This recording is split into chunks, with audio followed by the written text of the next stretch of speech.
For the next hour, deepen your shade of green. This is the Shades of Green radio show, featuring the latest in technology, money-saving ideas, legislative updates, and all things green. The Shades of Green radio show is presented by the Green Alliance. Now here's your hosts, Paul Ira and Stan Hannell. Good morning. This is Shades of Green radio show on KDWN 720 AM, 101.5 FM here in Las Vegas. Our show is produced by Green Alliance and sponsored by NV Energy, and I am your host, Paul Ira. In studio today, we have Jennifer Taylor, and on the line, we have Director Angela Dykema from the Governor's Office of Energy, and of course, Stan Hannell. Good morning, everybody. Morning, Paul. And Angie, can you hear us? Good morning, I can. Good morning, Director Dykema. How are you today?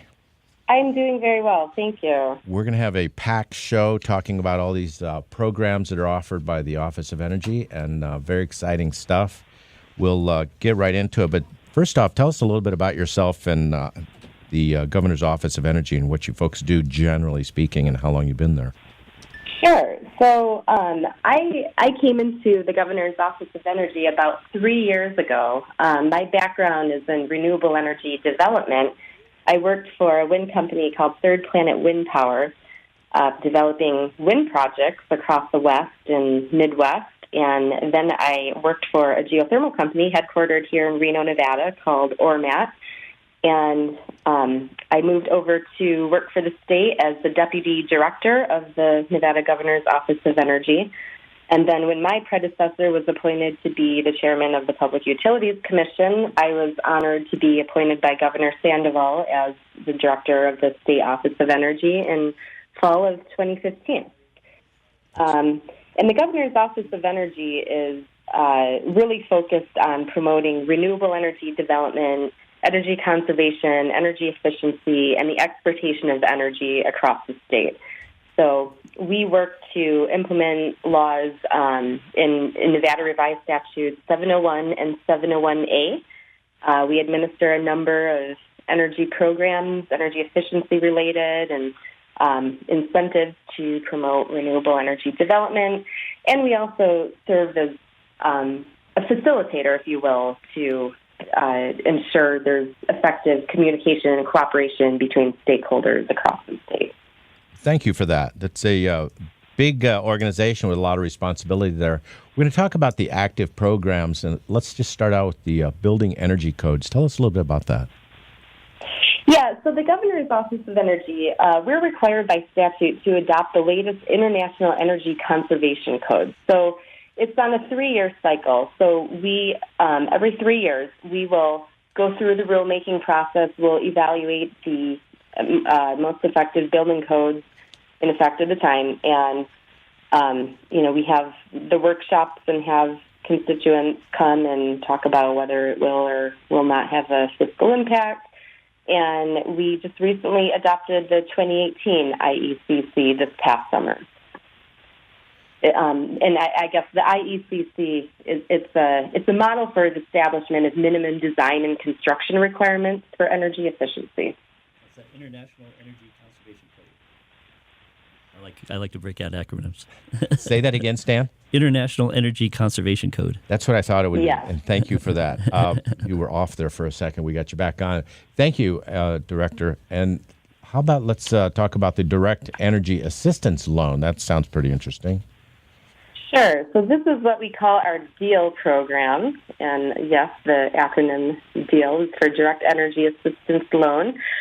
This is one of the newer programs that we implemented a couple years ago to promote energy efficiency by providing a loan to state of Nevada employees. And it's an interest-free loan that is paid back via monthly payroll deduction from their paycheck. And it goes towards funding energy efficiency measures in the home of eligible state employees. This is something that it's actually the first public sector loan program that has been implemented in the country. So to be eligible, the state employees have to be full-time and have to have been at the state for at least a year. And we go through the timekeeping system that the state of Nevada uses. There's criteria. They have to be a customer of NV Energy to fall within the regulations of our budget, which is funding it. And it's a loan of up to $6,000. And what can this be used for? All energy efficiency measures. So, there's a whole list of things, but it can go for HVAC, replacing furnaces, duct sealing. There's a whole list of measures, window replacement, anything that will actually lead to energy efficiency and savings for the home. Well, we're big fans of conservation and efficiency and, of course, renewables. So we hope that program's going to good use. Okay, tell us about the HEROES program, Home Energy Retrofit for Seniors. Yes, and this is also one of the newer programs that was implemented during Governor Sandoval's administration by the agency, and that is for qualifying Nevada seniors. And again, this is not a loan. This is actually a grant.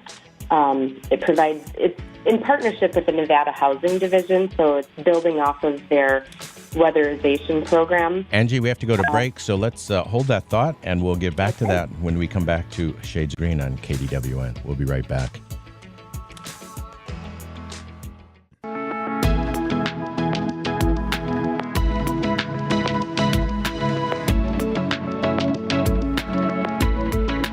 And we're back to Shades of Green on KDWN, 720 AM, 101.5 FM. Our show is sponsored by Green Alliance. Our show is produced by Green Alliance and sponsored by NV Energy, and I'm your host, Paul Ira. Today we have Director Angela Dykema from the Governor's Office of Energy on the phone with us. Good morning. Can you hear us, Angie? Good morning. Good morning. We kind of cut you off on that last segment. We were talking about HEROES, the Home Energy Retrofit for Seniors. So we got plenty of time to fill the rest of that program. All right. So this is a program that we launched a couple years ago, back in 2015, actually.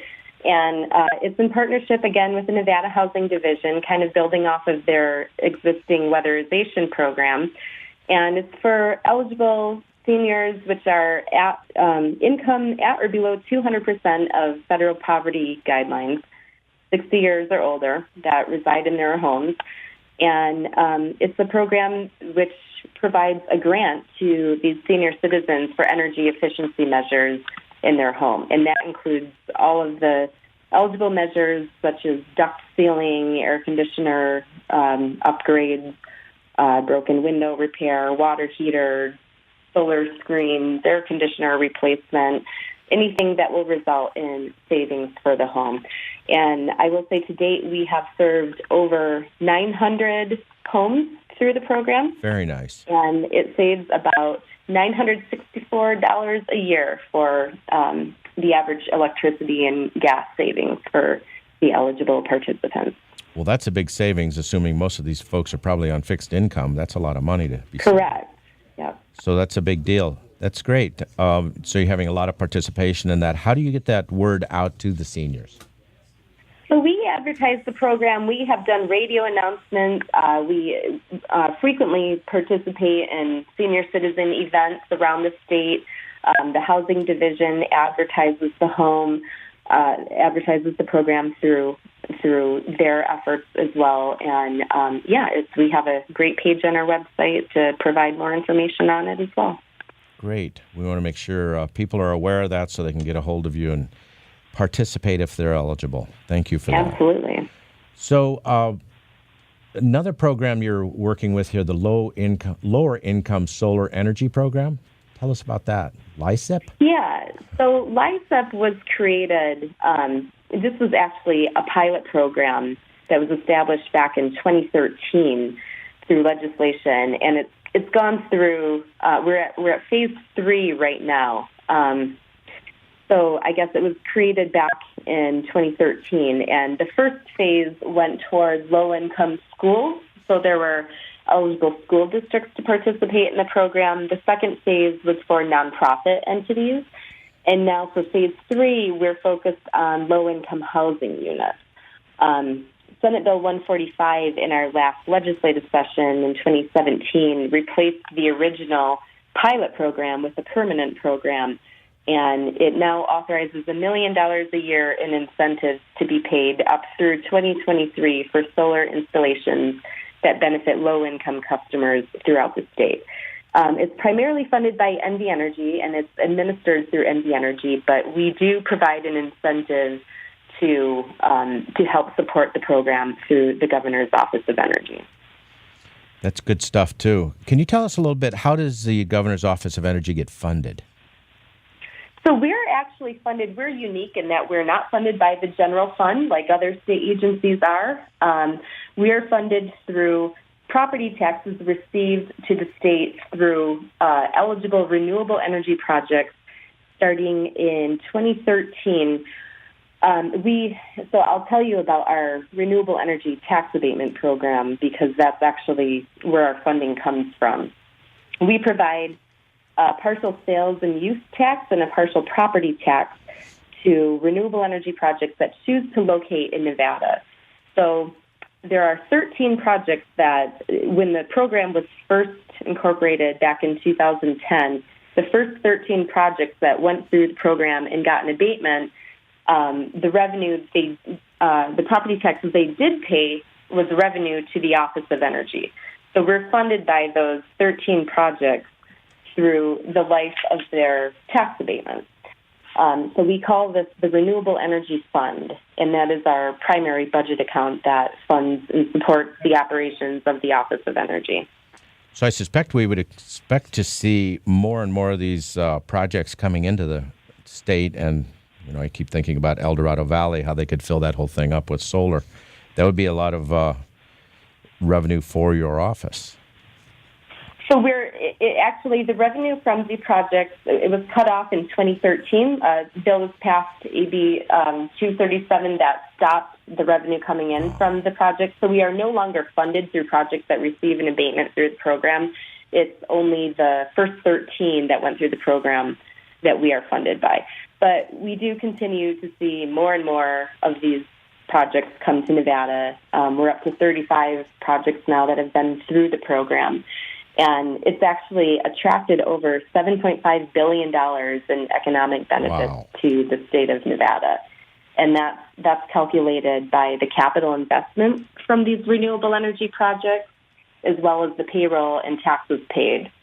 And the investment from the state of Nevada is only $850 million in tax incentives. So we like to say it's roughly a 10-to-1 return on investment for the state.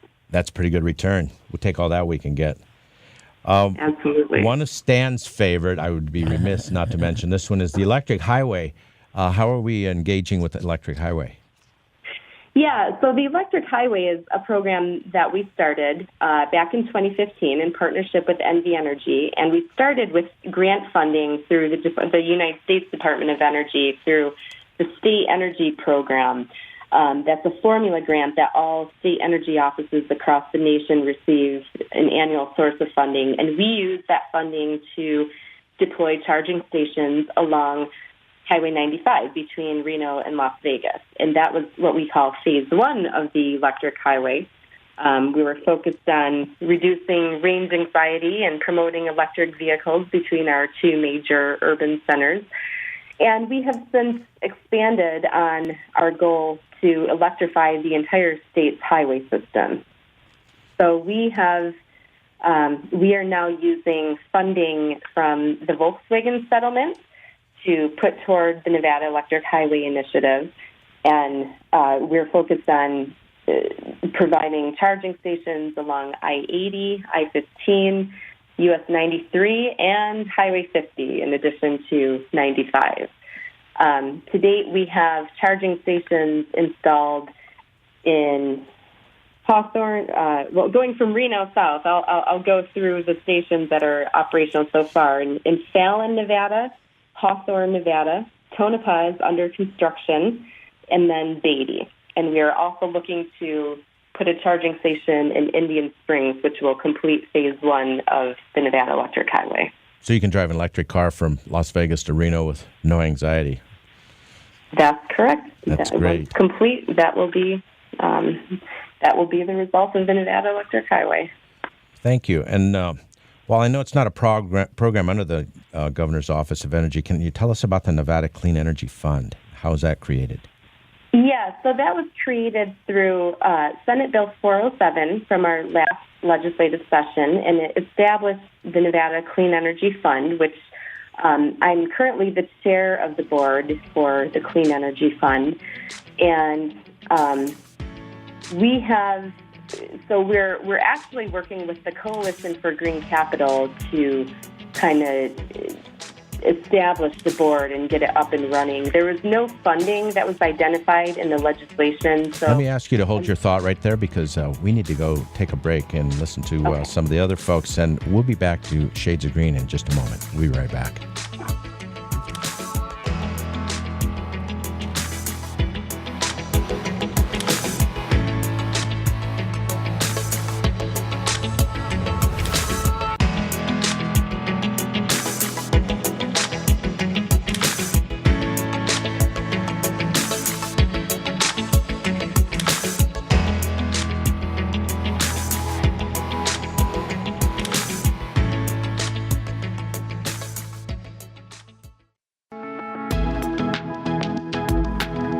Good morning, and we are back to Shades of Green on KDWN 720 AM and 101.5 FM here in Las Vegas. Our show is produced by Green Alliance of Nevada and sponsored by NV Energy.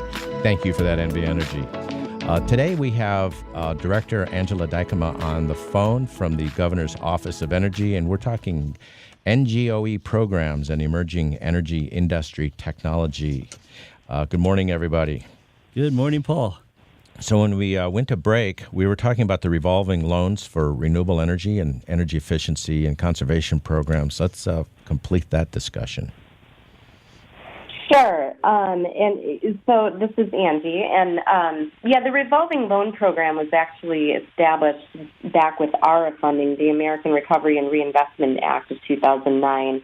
And that's a program that's been in place for almost 10 years now, and we issue loans for eligible projects for anything for solar panels, renewable energy to energy efficiency. And we typically, a couple times a year, will issue a request for applications and evaluate applications to issue loans. But I think you were asking about the Nevada Clean Energy Fund. Yes. Tell us about that. So this is another financing tool. In addition to the revolving loan program, the Nevada Clean Energy Fund was established from last session through Senate Bill 407, and it's basically what's called a green bank. It will be an independent entity, an independent nonprofit corporation that will be used to help finance clean energy projects as well. There is a board of directors that have 9 seats on it, and the board has had a couple of meetings since the legislation was passed. We're working to get the entity established. We filed the paperwork with the IRS to get our, and we've gotten our articles of incorporation progress in place and passed the bylaws and the standard operating procedures. The main holdup with the Nevada Clean Energy Fund is a source of capital. So we are working with a group called the Coalition for Green Capital to do fundraising to find capital for the bank, and that will, of course, help with the operating costs and hiring on employees that will actually run the green bank, as well as provide capital for additional loans in clean energy projects. And does that also, it can be used to fund PACE projects? So PACE is actually, it's a different financing mechanism. Yes, Green Bank can offer PACE programs, but we actually established PACE in Nevada through Assembly Bill 405 during last session. And so PACE is actually, we do have enabling legislation in place now in the state of Nevada for property-assessed clean energy.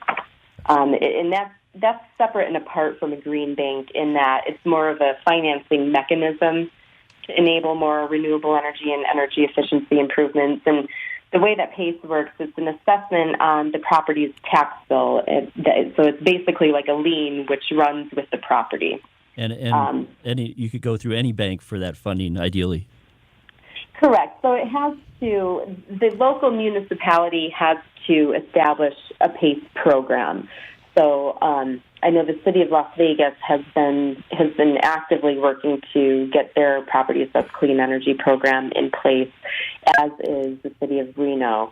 And once the local municipality has the program in place, then it's open to commercial properties that are looking to do energy efficiency improvements. So if municipalities wanted to do something along the line of PACE, they would use something called performance contracting. Correct, and that's also another program that we incentivize through the Governor's Office of Energy. We provide funding for the upfront financial grade operational audit, which is the first step in a performance contract. So when the energy service company comes in and does the energy audit to identify the upgrades that need to be done, we are able to reimburse local municipalities and public entities for the cost of that audit. Do you offhand know how much funding has been used to fund financial grade audits for projects? We have invested over $1 million so far from the state of Nevada through our Renewable Energy Fund to promote performance contracting across the state. Well, that one's near and dear to me because that's my job, is selling performance contracting. We want to move on from that one. Let's talk a little bit about battery storage, and that's a new technology. It's also near and dear to my heart, and it's making a lot of difference in the business world, the technology world. Let's talk about that a little bit and how it dovetails in nicely with renewable energy. Battery storage is, one of the new technologies that we're seeing be deployed more and more frequently, and there's a lot of possibilities with it. So, again, last session we had Senate Bill 204 passed, which required our Public Utilities Commission to determine whether it's in the public interest to establish by regulation biennial targets for energy storage procurement. So in order for the PUC to do this, we worked with them and thought that a study would be beneficial to provide information to the PUC when they're making that determination on whether or not to establish energy storage procurement targets. So when they opened the rulemaking or the investigatory docket, a lot of the stakeholders were really asking for that, really calling for a study. So, and that's one of the areas where the Governor's Office of Energy can come in with support to do stuff like that. So we commissioned a study. We put out an RFP earlier this year and ultimately selected the Brattle Group to conduct the study and provide the information needed by the PUC to make that determination. They did just release the study a couple weeks ago, and the findings of the study were that by 2020, up to 175 megawatts of utility-scale battery storage, and that's with 4-hour storage capacity, can be deployed cost-effectively throughout Nevada. By 2030, looking out into the future, the economic potential is a range of 700 to 1,000 megawatts. And of course, that's dependent on cost. Obviously, nobody has a crystal ball, and it's all dependent on the cost of the technology. But because it is an evolving, emerging technology, we are seeing the cost of storage drop over time. So, it's likely that it would be economically beneficial for ratepayers to have up to 1,000 megawatts of storage in place by 2030. Well, that sounds like a program I would like to talk with you some more about. So right now we're going to go to break. We'll be back to Shades of Green in just a minute. We'll be right back.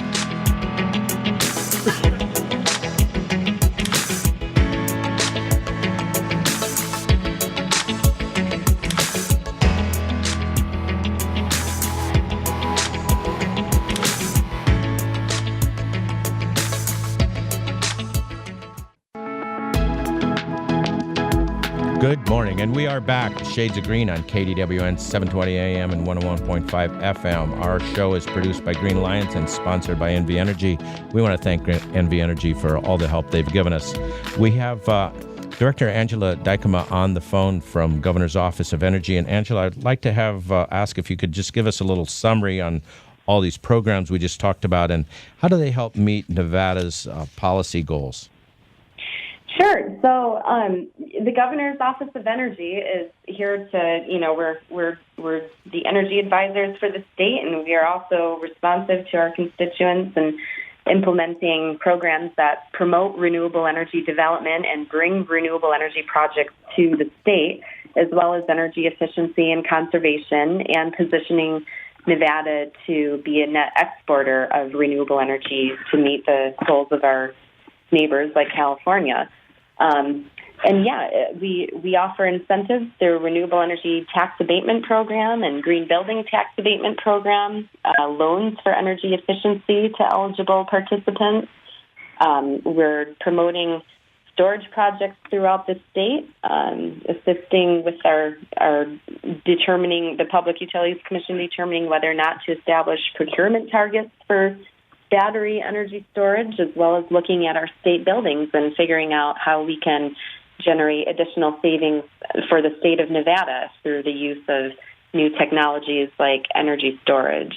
All of these programs are just kind of how we help to lead the way, help position Nevada to lead the way as a leader of clean energy. Well, thank you for joining us today, and these are all exciting programs. I look forward to speaking with you personally about a few of them myself. I'll come and see you in your office. I appreciate you being with us today, and thank you for everything you're doing with the state of Nevada and the Governor's Office of Energy. Absolutely. Thank you for having me. You have a great day, and keep it green out there. Will do. Thank you. We got a few announcements here. Stan, you helped me with this. Green Alliance in Nevada is supporting the Clark County Water Reclamation District and its Clean Water Fest. That's on Saturday, November 3rd from 8 to 3 at the end of Flamingo. Go as far east as you can go, and you'll run right into their parking lot. But if you need an address, that's 5857 East Flamingo Road. Visitors will be able to tour the facility and find out what happens after you flush. Tell us about that, Stan. Yeah, what does happen after we flush? Good question. Yeah, well, we'll find out. And we'll actually have Julie Chatborn from Clark County Water Reclamation District on our show next week to talk more detail about what they do and the interconnection of the Southern Nevada Water Association. Each city has its own municipal water district for reclamation as well, to handle our sewage systems, to recycle that water. And as we're now in drought conditions over the last 15 years, recycling water so that we can put it back into Lake Mead and reuse it is becoming more and more important. So this Water Fest on Saturday, November 3rd will include these different suppliers of water, so you can really come down to one site and learn a lot about the how water gets to our tap, basically. Yeah. The pumping system that needs to push the water up hills and just so that when we turn on that water faucet, it's there. So there's a lot that we don't see behind the scenes, but we're going to kind of celebrate water at the Water Fest on November 3rd, Saturday, from 8 a.m. to 3 p.m. We can learn more about poo and you. So I've worked with CCWRD quite a bit, and there's a lot of things that people need to know about the water and what the water goes through and how it ends up at your tap, and the great work that we're doing here that most other places in the United States don't do or don't need to do. Mm-hmm. Since we're in the desert, it's very important to reclaim that water. So a few of the tips I always like to give is don't put any grease down your drain, no oils or grease down your drain. Don't put anything down your drain or toilet that you can throw in the trash can. So if you use a Kleenex, don't throw it in the toilet, throw it in the trash, because they have to just take it out of the trash and carry it off to the dump. So you can save them a little bit of problem there by throwing it in the wastebasket. Other things, when you run your water, you're not only using water, but you're using the electricity, like you said, to pump the water. So there's two utilities goes into every cup of water you're using, electricity and the water itself. So keep your water usage to a minimum. The big usage out there is irrigation. So make sure you follow the irrigation schedules and don't overwater your lawn. And please don't let water be running down the street. Next announcement is the Green Alliance of Nevada will be hosting a breakfast meeting mixer at Sealy Restaurant at Valley High on Thursday, October 25th from 7:30 to 9:30. I'll be there, and if I can make it that early, anybody can make it that early. So come and join us. We're going to have a panel discussion called Show Me the Money. We're going to discuss money-saving programs for consumers from Southwest Gas, Southern Nevada Water Authority, and NV Energy. Location of Sealy Restaurants at Valley High, for those of you who don't know where that's at, it's kind of at the south end of the Las Vegas Boulevard, right by the Welcome to Nevada or Welcome to Las Vegas sign. So it's right in that neighborhood. The event's going to be $25 for people that are members and $30 for non-members. Please RSVP and register for the event at www.greenalliancenv.org. Tell us a little more about that meeting, Stan. What's going on there? Yeah, I think it's a great meeting for if you just want to learn how to save money. The $30 investment, if you're a non-member, will probably pay for itself just on the programs you'll learn about from each of the major utilities. So we'll have a speaker on that and pointing to all those resources that are available. Also, thank you, Stan. Another announcement, NV Energy will be hosting an electric car ride and drive event at its corporate office parking lot located at 6226 West Sahara Avenue in Las Vegas on Saturday, October 27th from 10 to 4. That sounds pretty exciting. We go out and get in a Tesla and race around town a little bit. You're right. There'll definitely be a Teslas there as well as some of the other electric cars that are available, so you get to jump in them and compare. You need to register, though, at a website. It's electriccarguestdrive.com and then /Las Vegas for the Las Vegas registration. And you just pick an hour during the day from 10 a.m. to 4 p.m. and sign up and come on down and learn about electric cars. So we'll have, like we said, Teslas. We'll have cars there from GM, cars from Mitsubishi. Tell us a little bit about a couple of other cars so people don't get locked in the idea that Tesla's the only electric car out there. Right. There's electric cars, and there's also plug-in hybrid electric vehicles. So Mitsubishi has one as well, and GM has both the Chevy Volt and the GM Bolt EV. Nissan has the Leaf electric car. There's various different ones out there. More and more, we were talking about the Nevada Electric Highway earlier. The newer cars are getting more range as the cost of the batteries inside are coming down. So we're going from 100-mile range to 150 or even over 200-mile range. The new Tesla Model 3 comes in both a 220-mile range battery pack and a almost 300-mile range battery pack. So as we see in the north, the Tesla Gigafactory producing more batteries at lower cost, the cost of the vehicle should come down as well.